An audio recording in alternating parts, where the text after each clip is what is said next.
Hi, it's Mark and Sam. It is July 6th, 2026. Just about 2 weeks ago would be the 100th anniversary of Battle of the Little Bighorn, or Custer's Last Stand. That's where we are. We are in the Little Bighorn battlefield.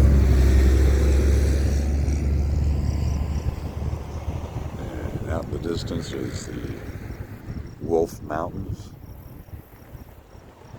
Custer's Crow and Arikara scouts saw evidence of massive Lakota, Cheyenne, and Arapaho encampment. Convinced he was discovered, Custer abandoned plans for a reconnaissance and delayed attack. He divides his forces into 4 groups along Reno Creek, deciding to strike the village before it could scatter. As Custer's battalions approached the Little Bighorn Valley, he orders Major Marcus Reno with approximately 175 soldiers and scouts to cross the river and charge. Custer, with approximately 225 soldiers and scouts, reared to the northwest and appear on the ridge to your left. Alright, that's going to be right over there. And it's their first view of the Indian encampment, which be down there on the Little Bighorn River.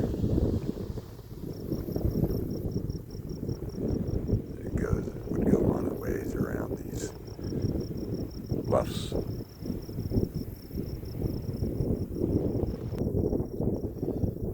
So Custer ordered Reno to attack the Indian village, which he does, Reno does, and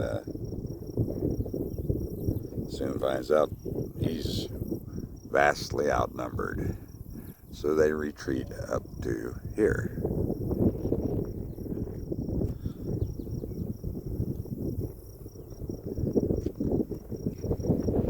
Now throughout the battlefield, you'll see grave markers. I don't know if we can get in on this one. Wind's blowing kinda.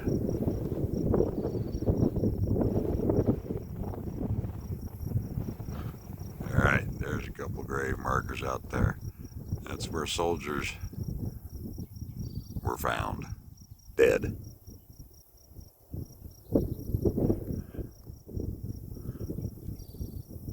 So each soldier the remains of each soldier that was found, there will be a grave marker there, or a marker. They are not, I don't believe they are buried there. Okay, this is a quote from American Horse, a Northern Cheyenne. The Sioux and the Cheyennes charged, and the troops ran for the river. The Indians rode right up to them and knocked some off their horses as they were running, and some fell off in the river. It was like chasing buffalo, a grand chase. And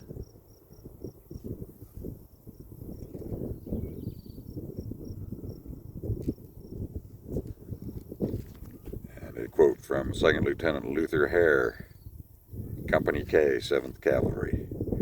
We've had a big fight in the bottom, got whipped like hell, and I am damn glad to see you.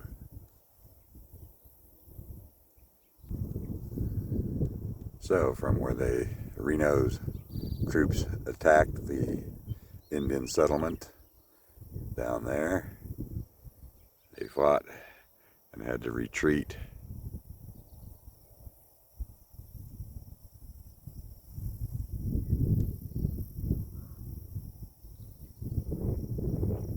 Over to that ridge.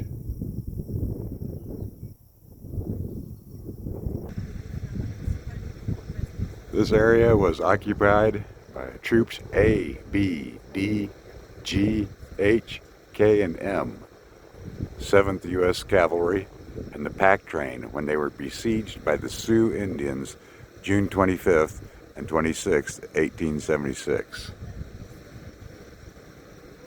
I kind of think the term besieged by the Sioux Indians is a little I don't know what the word is for it, but it was the U.S. Cavalry that attacked the Indians. The Indians were down there in their village, down by the river, when they were attacked by Major Reno.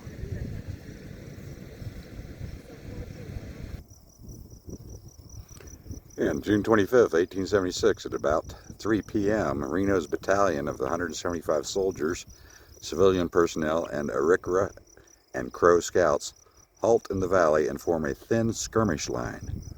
Warriors race out from the village to oppose him. After 10 minutes of fighting, Lakota and Cheyenne warriors outflank Reno, forcing him into the timber on his right. So Reno was there and had to go into the woods over there. Approximately 3:15 to 3:55 p.m. Reno occupies a defensive position in the timber. Determined to defend their village, warriors soon penetrate the woods, convincing Reno that the position is untenable. After fighting for 30 minutes, Reno retreats across the Little Bighorn River. Right down there in that little notch, you can see the Bighorn River. Approximately 4 p.m., June 25th. During Reno's retreat from the timber, Crazy Horse, Wooden Leg, Black Elk, and perhaps as many as 600 warriors chased the soldiers across the Little Bighorn River. Reno's casualties are 40 men killed, 13 wounded. The remnants of Reno's command occupy a new position on the bluffs where Lakota and Cheyenne casualties are few. Alright, so they came up here onto these bluffs. Now there's a trail. It goes around, and you can see certain positions that Reno and his men held to defend themselves.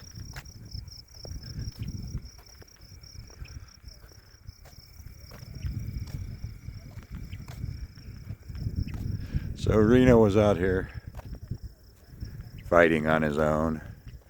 Major Benteen was back in the distance, and Custer was moving along the ridge line out there.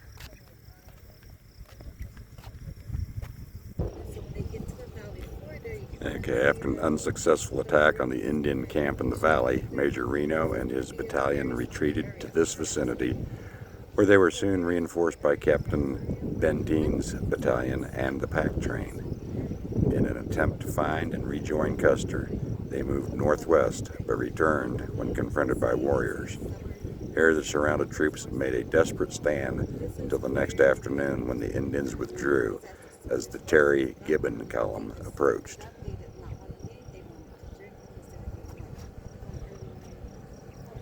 So there's a trail out there you can walk, and it'll have trenches and the water carriers ravine where they would slip down to the river to get water. Place where they have burial, and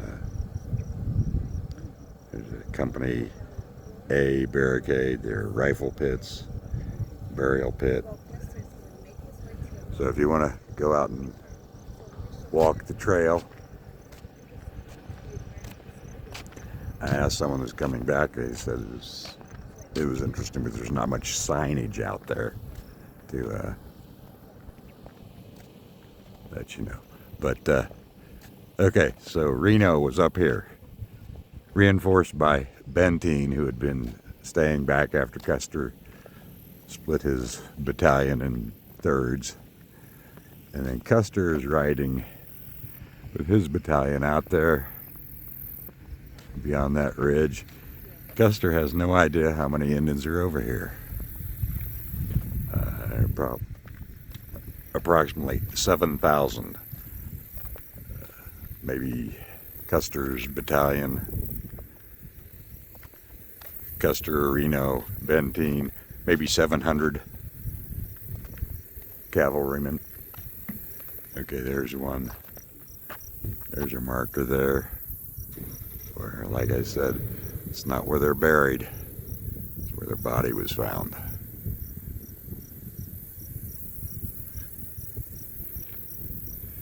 So, looks like Custer was trying to surround 7,000 Indians, 1,500, 2,000 warriors with 700 cavalrymen.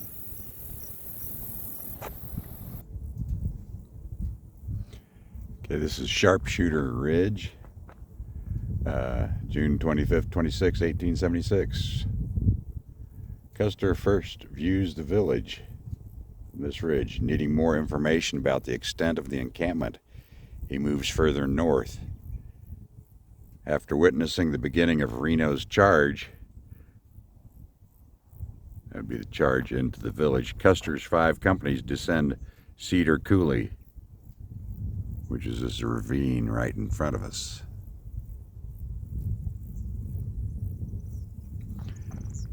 After Custer's destruction, this promontory was occupied by Lakota and Cheyenne warriors who poured a deadly and accurate fire into Reno and Benteen's besieged troops, thus the name Sharpshooter Ridge. So they'd be up there shooting at Reno and Benteen. Now here's an interesting quote from Sergeant Daniel Canape, Company, can't read what it says, Company C, 7th Cavalry. Quote, "The men were on the hill. We all gave them 3 cheers, riding at a full gallop. Some of them couldn't hold their horses, galloping past General Custer. He shouted at them, 'Boys, hold your horses. There are plenty of them down there for us all.'"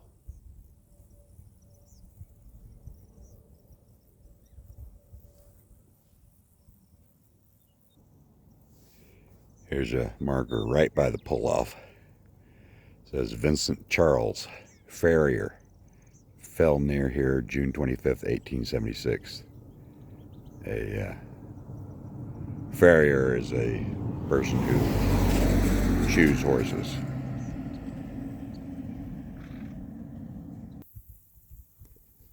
This is Weir Point. In an attempt to locate Custer, Company D under Captain Thomas Weir advances to this hilltop position without orders late on June 25th.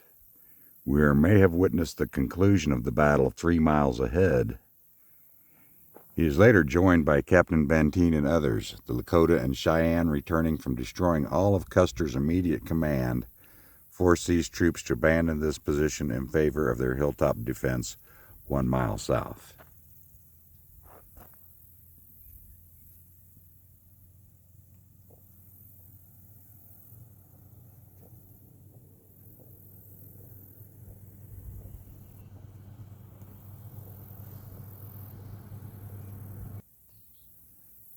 Just to give you some perspective, that's the coulee that Custer went north on.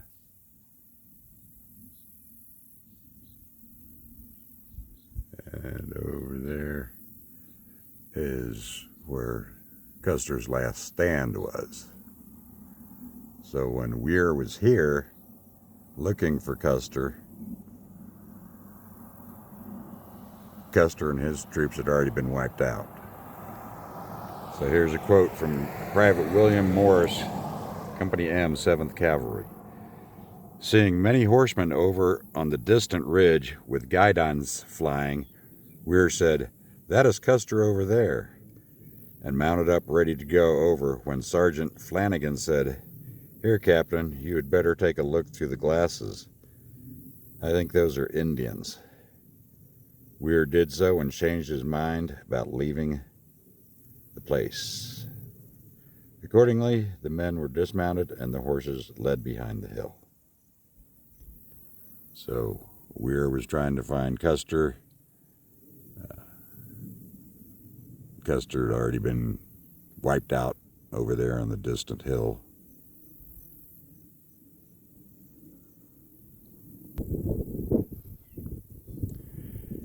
This is Medicine Tail Coulee.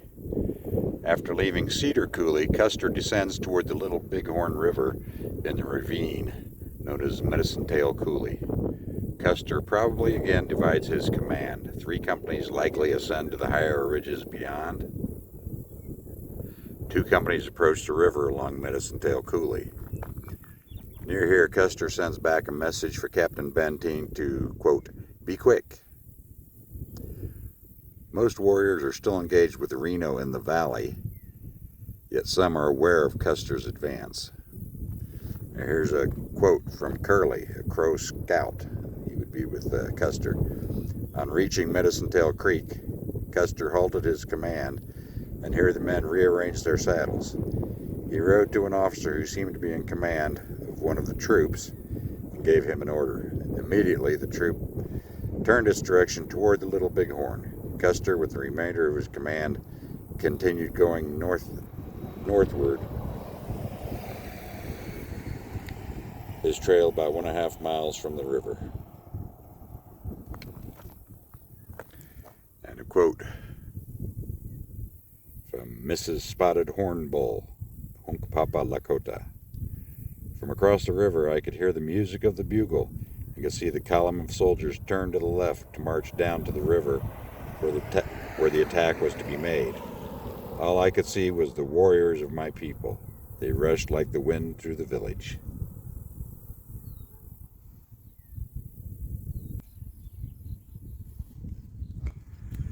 This is Medicine Tail Ford.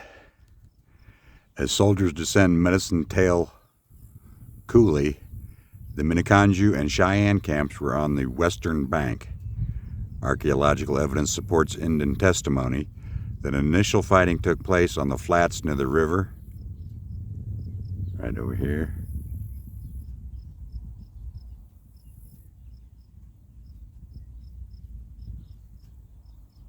and Cut Bank, right over there. The Gray Horse Company, Company E, and possibly Company F approaches this area. Indian pressure quickly forces these troops to Battle Ridge.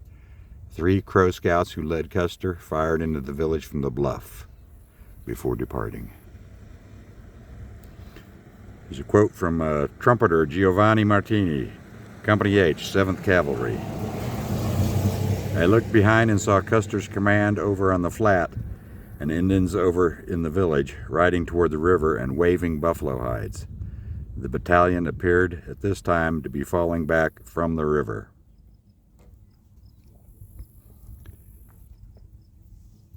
A quote from 2 Moons, Northern Cheyenne.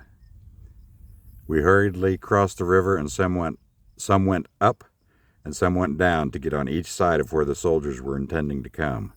They, Custer, came to the edge and stopped. Then almost in an instant the guns commenced to go, increasing to a roar like thunder.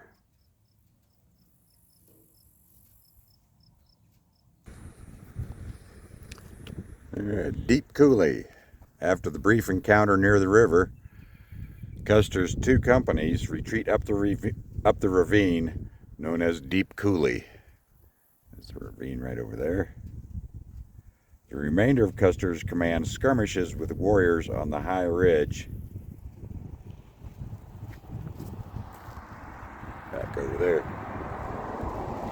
Seizing the initiative, Crow King, Gall, and 2 Moons lead warriors in pursuit of the retreating soldiers. Here's a quote from Curly, the Crow scout. While Custer's firing at the cut bank was in progress, I saw no large body of Indians fording, but as soon as we began to retreat, they must have swarmed across both above and below us, for we had not proceeded 1/3 of the way to the ridge before the Sioux were thick both our left and right flanks, firing into us heavily.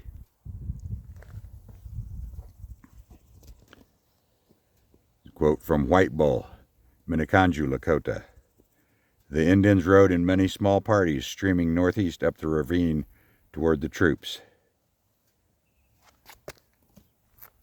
Quote from He Dog, Oglala, Lakota. Before a fight started, we drove him, Custer, up a slope to a ridge and over to the other side of it. Soldiers were mounted all time and kept going right along.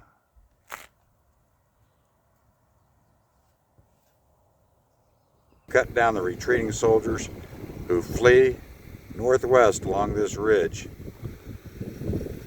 in an effort to join the remnants of Custer's command on Last Stand Hill.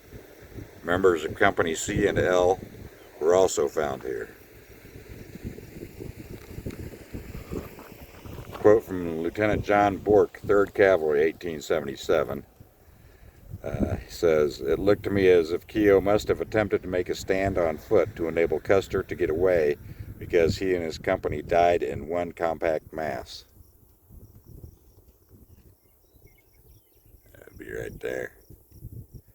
Whereas from here on, the graves are scattered in irregular clumps and at intervals about like those in the slaughter of buffaloes.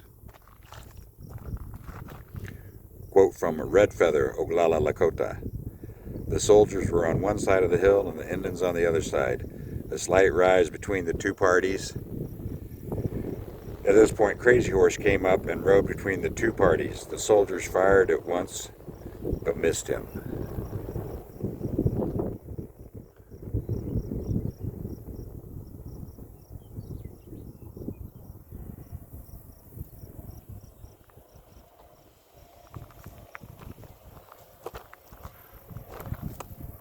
And they're headed up this way.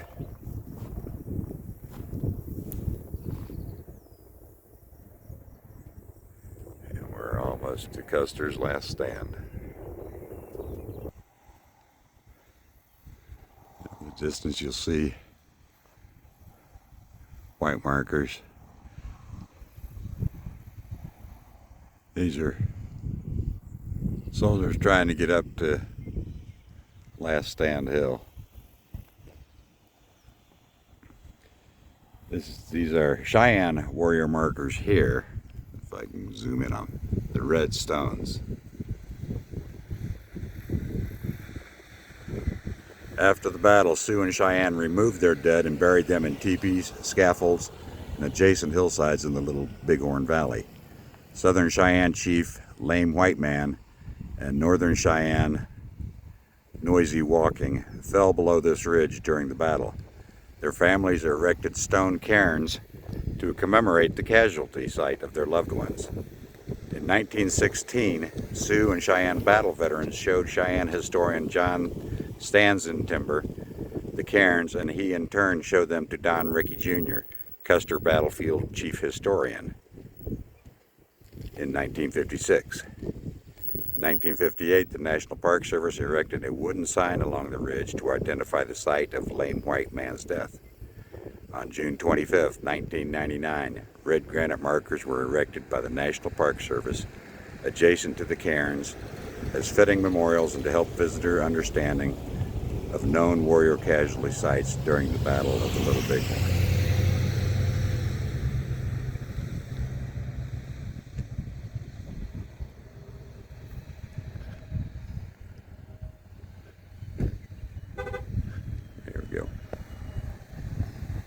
Alright, quote from Lame White Man. "Young men, come now with me and show yourselves to be brave." He said that on June 25th, 1876. Waterman, a northern Arapaho. "The soldiers were on the high ground, and in one of the first charges we made, a Cheyenne chief named White Man Cripple, or Lame White Man, was killed."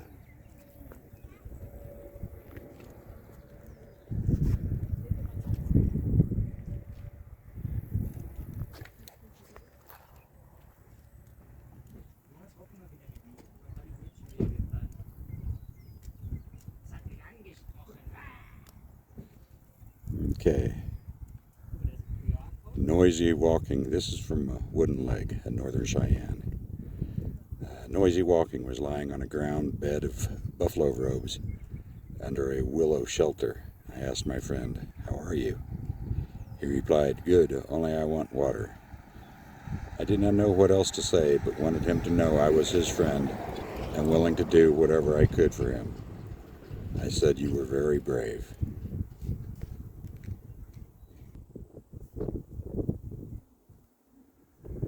Okay, coming up to Last Stand Hill over there. It's the Custer National Cemetery, and Custer's men were down there and they retreated up the hill. And we'll go up to Custer's last stand. Wooden Leg Hill, June 25th, 1876. This hill was occupied by Lakota and Cheyenne during the fight on Last Stand Hill. An unknown Sioux warrior wearing a war bonnet was killed here while firing his rifle at soldiers positioned behind a horse barricade on the crest of the ridge. As soldier carbine fire ceased, victorious warriors rushed the hill.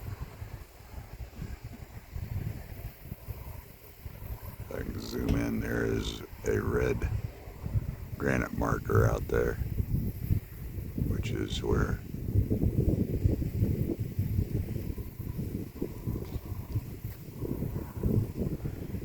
Indians were. Known to have died. And this is a quote from Wooden Leg, Northern Cheyenne. A Sioux wearing a war bonnet was lying down behind a clump of sagebrush on the hillside only a short distance north of where is now the big stone. He was up ahead of me. Many other Indians were near him. The Sioux was peeping up and firing a rifle. A soldier bullet hit him exactly in the middle of the forehead. The shots quit coming from the soldiers. All of the Indians then jumped and rushed forward. The air was full of dust and smoke. Everybody was greatly excited.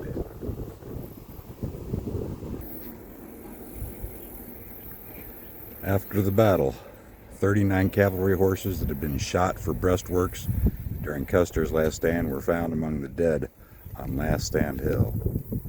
In 1879, a temporary cordwood monument was erected by the Army on the crest of the hill.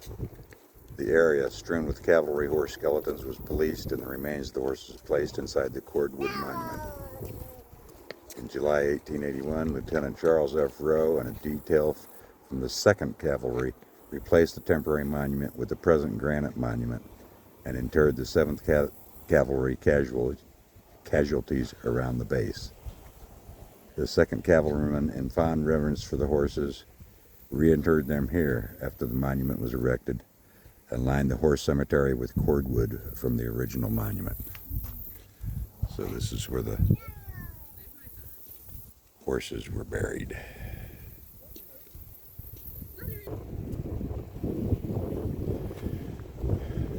The remains of about 220 soldiers, scouts, and civilians are buried around the base of this memorial. The white marble headstones scattered over the battlefield denote where the slain troopers were found and originally buried. In 1881, they were reinterred in a single grave on this site. The officers' remains were removed in 1877 to various cemeteries throughout the country. General Custer was buried at Weir Point. Now, they refer to him as General Custer. He was general during the Civil War. After the Civil War, he was dropped back down to his original rank of colonel.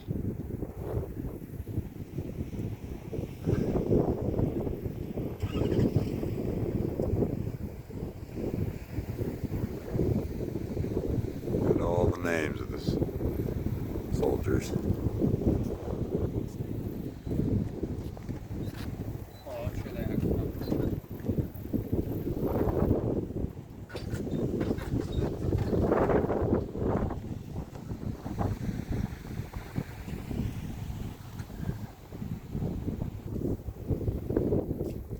Last Stand Hill, June 25th, 1876. Lakota, Cheyenne, and Arapaho warriors surround this position near the climax of the battle. Lieutenant Colonel George Armstrong Custer and approximately 41 men shoot their horses for breastworks and fight to the death. Custer and several soldiers were found at the crest of the hill while others were discovered along the slope. It was the famed last stand of legend.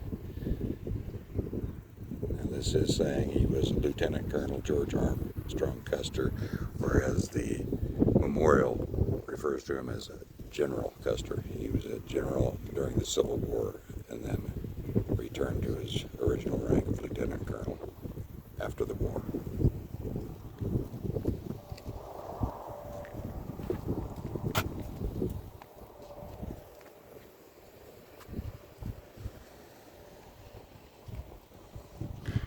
Those markers are where the bodies were found, and originally buried there or near in shallow graves. And they were interred in a mass grave here.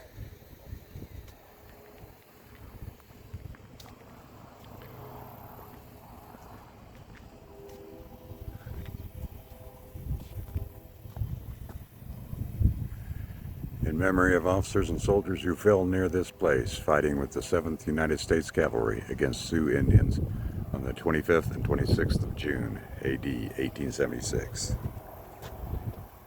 If you look up at the top, it's saying BVT, that's Brevet Major General G.A. Custer. Brevet is when you're advanced in rank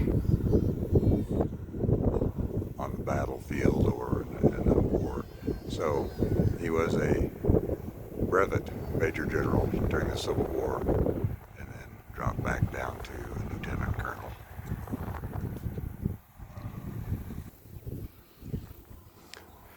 Okay, there's the visitor center down there and the Custer National Cemetery. There's our walking trails all through the park. If you want to get down into details, you can look down, see some people walking down there, and there are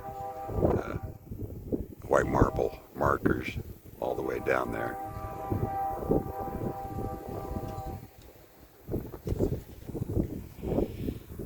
And here we are at the Indian Memorial. Closed hand. A Cheyenne warrior fell here on June 25th, 1876, while defending the Cheyenne way of life.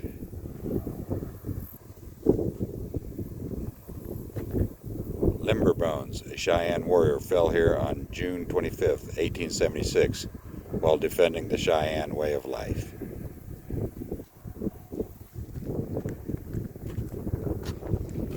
And here's the Indian Memorial.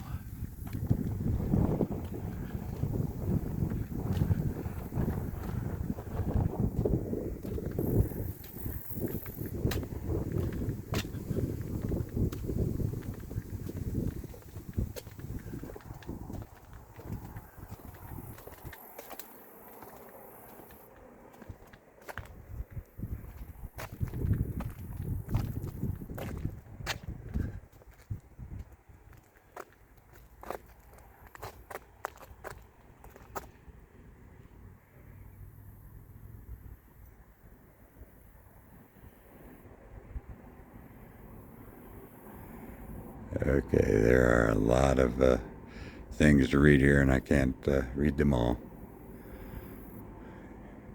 Bloody knife, Arikara, June 25th, 1876.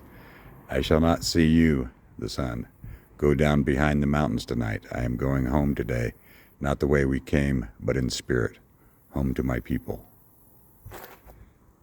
The Arikara were here, the Apsaluke. Arapaho. Wooden Leg, Cheyenne, in 1906. We had killed soldiers who had come to kill us. The Cheyenne.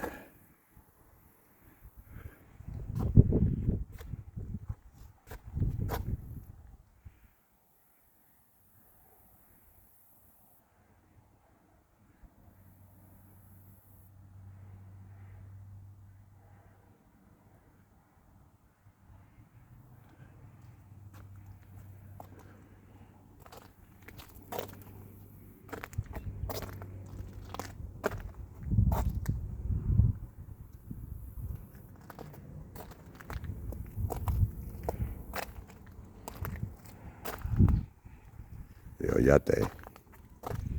We are allied, Dakota, Lakota, Nakota.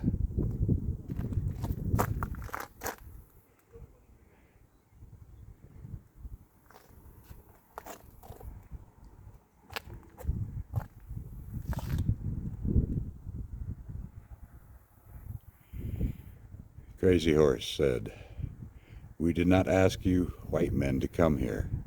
The Great Spirit gave us this country as a home. You had yours. We did not interfere with you. We do not want your civilization."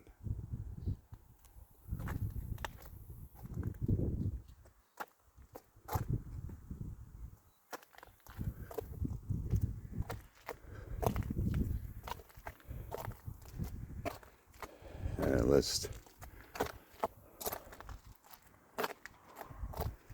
hundreds of warriors.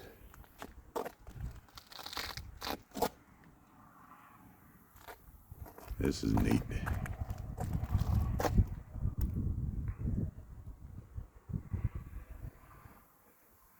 There's a 1948 gathering of 9 surviving warriors.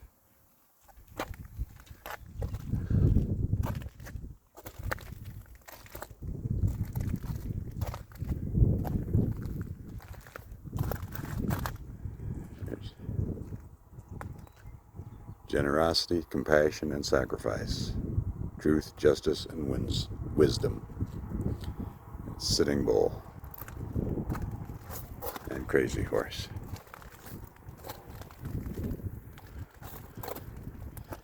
In order to heal our grandmother Earth, we must unify through peace.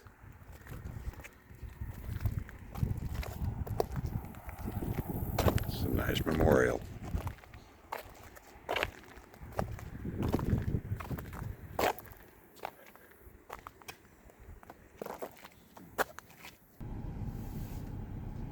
The Custer National Cemetery is also here at the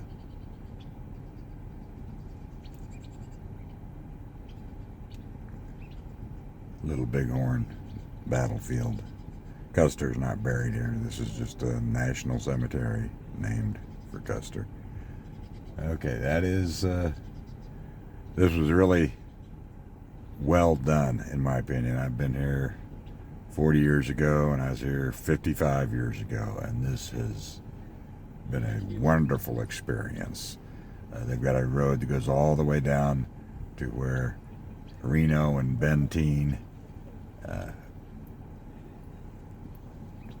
were fighting, and then you go all the way to the end, and then you come back and you see the progression of the battle. So we're going to end this video. I know it's a long one. I hope you enjoyed it. Hope you stayed and watched the whole thing.